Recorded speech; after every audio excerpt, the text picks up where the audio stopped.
ಇರಾನ್ನ ಮೇಲೆ ಇಸ್ರೇಲ್ ಹಾಗೆ ಅಮೆರಿಕದ ಯುದ್ಧ ಇವತ್ತು 12ನೇ ದಿನಕ್ಕೆ ಕಾಲಿಟ್ಟಿದೆ. ಸಂಬಂಧಪಟ್ಟಂತೆ ಭಾರತಕ್ಕೂ ಕೂಡ ಎಫೆಕ್ಟ್ ಆಗಿತ್ತು.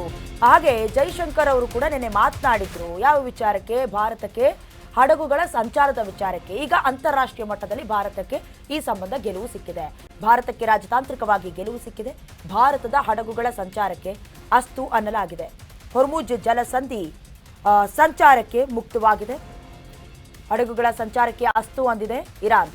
ಭಾರತೀಯ ತೈಲ ಸಾಗಾಟ ಹಡಗುಗಳ ಸಂಚಾರಕ್ಕೆ ಅಸ್ತು ಅಂದಿರೋದು.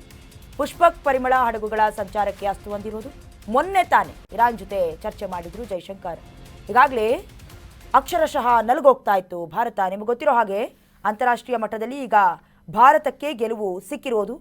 ಭಾರತದ ಹಡಗುಗಳ ಸಂಚಾರಕ್ಕೆ ಅಸ್ತು ಅಂದಿರೋದು. ಈಗ ಬಹುತೇಕ ಪೆಟ್ರೋಲಿಯಂ ವಸ್ತಾಗಿರಬಹುದು, ಕ್ರೂಯಡ್ ಆಯಿಲ್ ಆಗಿರಬಹುದು, ಅಥವಾ ಇಂಧನಕ್ಕೆ ಸಂಬಂಧಪಟ್ಟಂತೆ ಗ್ಯಾಸ್ ಸಿಲಿಂಡರ್ ಅದು ಏನೇ ಆಗಿರಬಹುದು, ಅದನ್ನು ಸೌದಿ ಅರೇಬಿಯಾ ಅಥವಾ UAE ಹಾಗೆ ಇರಾನ್ನ ಕೆಲವೊಂದಷ್ಟು ದೇಶಗಳಿಂದ ನಾವು ತರಿಸ್ಕೊಳ್ತಾ ಇದ್ದೀವಿ. ಸಂಬಂಧಪಟ್ಟಂತೆ ಅದನ್ನು ವಾಯು ಮಾರ್ಗದಲ್ಲಿ ಖಂಡಿತ ಆಗೋದಿಲ್ಲ, ರಿಯಾಕ್ಷನ್ಸ್ ಆಗುತ್ತೆ. ಸೊ ಹಾಗಾಗಿ ನಾವು ಸಮುದ್ರದ ಮಾರ್ಗದಿಂದ ತರಿಸ್ಕೊಳ್ತಾ ಇದ್ದೀವಿ. ಬಟ್ ಹೊರ್ಮುಜ್ ಜಲಸಂಧಿ ಇದೆಯಲ್ಲ, ಇದು ಹಿಂದೂ ಮಹಾಸಾಗರಕ್ಕೆ ಸಂಪರ್ಕವನ್ನು ಏರ್ಪಡಿಸುವಂತಹ ಸಮುದ್ರ ಮಾರ್ಗ.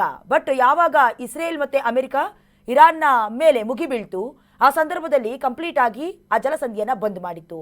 ಇವತ್ತು ಬೆಳಿಗ್ಗೆ ಕೂಡ ಸಮಸ್ಯೆ ಎದುರಾಗಿತ್ತು. ಭಾರತಕ್ಕೆ ಸಂಬಂಧಪಟ್ಟಂತೆ ಒಂದು ಹಡಗಿನ ಮೇಲೆ ಕೂಡ ಧ್ವಂಸ ಯತ್ನ ಕೂಡ ನಡೆದಿತ್ತು.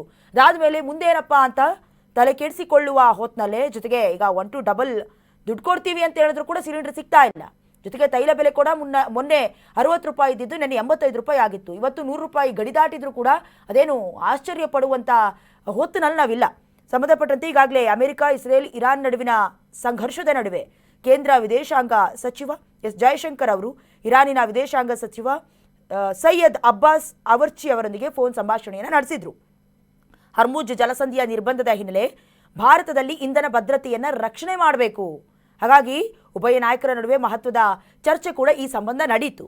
ಅಷ್ಟೇ ಅಲ್ಲದೆ ಜರ್ಮನ್ ವಿದೇಶಾಂಗ ಸಚಿವ ಜೋಹಾನ್ ಅವರ ಜೊತೆ ಕೂಡ, ಹಾಗೆ ದಕ್ಷಿಣ ಕೊರಿಯಾದ ವಿದೇಶಾಂಗ ಸಚಿವ, ಒಟ್ಟಲ್ಲಿ ಯಾವ್ಯಾವ ದೇಶ ನಮ್ಮ ಜೊತೆ ಮಿತ್ರ ರಾಷ್ಟ್ರಗಳಾಗಿ ಗುರುತಿಸಿಕೊಂಡಿದೆ, ವ್ಯಾಪಾರ ವ್ಯವಹಾರ ಎಲ್ಲವೂ ಚೆನ್ನಾಗಿದೆ, ಸಂಬಂಧ ಚೆನ್ನಾಗಿದೆ, ಆ ರಾಷ್ಟ್ರದ ವಿದೇಶಾಂಗ ಸಚಿವರೆಲ್ಲ ಸೇರಿಕೊಂಡು ಏಷ್ಯಾದಲ್ಲಿ ಉಂಟಾಗ್ತಿರುವ, ಮುಖ್ಯವಾಗಿ ಪಶ್ಚಿಮ ಏಷ್ಯಾದಲ್ಲಿ ಉಂಟಾಗ್ತಿರುವಂಥ ಬಿಕ್ಕಟ್ಟಿನ ಕುರಿತು ಅಭಿಪ್ರಾಯವನ್ನು ವಿನಿಮಯ ಕೂಡ ಮಾಡಿಕೊಂಡಿದ್ರು. ಇದನ್ನ ಸ್ವತಃ ಜೈಶಂಕರ್ ಅವರೇ ತಿಳಿಸಿದ್ರು.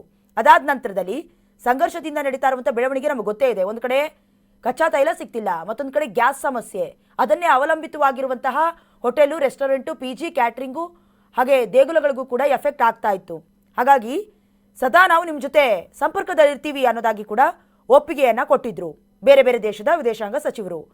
ಈಗ ಸರ್ವೋಚ್ಚ ನಾಯಕ ಅಲಿ ಖಮೇನಿ ಸಾವಿನ ಬಳಿಕ ಬಹಳಷ್ಟು ದೊಡ್ಡ ಸಮಸ್ಯೆಗಳೇ ಉಂಟಾಯಿತು. ಅಂದರೆ ಸೇಡಿನ ಕಾಡ್ಗಿಚ್ಚೇನಿದೆ ಬಹುತೇಕವಾಗಿ ಹೊತ್ತಿ ಉರಿತಾ ಇತ್ತು. ಬಟ್ ನಾವು ಮೊದಲೇ ಹೇಳ್ದಂಗೆ ದೇಶ ಇಸ್ರೇಲ್ ಹಾಗೆ ಇರಾನ್ ಜೊತೆ ಎರಡೂ ದೇಶಗಳೊಂದಿಗೆ, ಅಂದರೆ ಉಭಯ ರಾಷ್ಟ್ರಗಳೊಂದಿಗೆ ಉತ್ತಮ ಸಂಬಂಧವನ್ನು ಇಟ್ಕೊಂಡಿದೆ.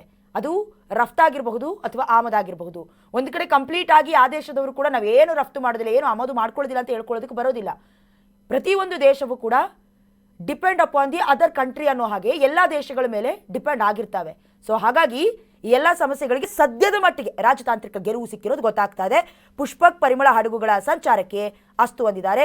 ಅಂದರೆ ಎಲ್ಲ ಒಂದು ಕಡೆ ಚರ್ಚೆ ಮಾಡಿರೋದು ಭಾರತದ ನಿಲುವು, ಭಾರತದ ಕೆಲವೊಂದಷ್ಟು ಈಗ ಸಾಗ್ತಾ ಇರುವಂಥ ಮಾರ್ಗ ಎಲ್ಲವೂ ಕೂಡ ಮತ್ತೊಂದು ಹಂತಕ್ಕೆ ತಲುಪುವಂತೆ ಮಾಡಿದೆ.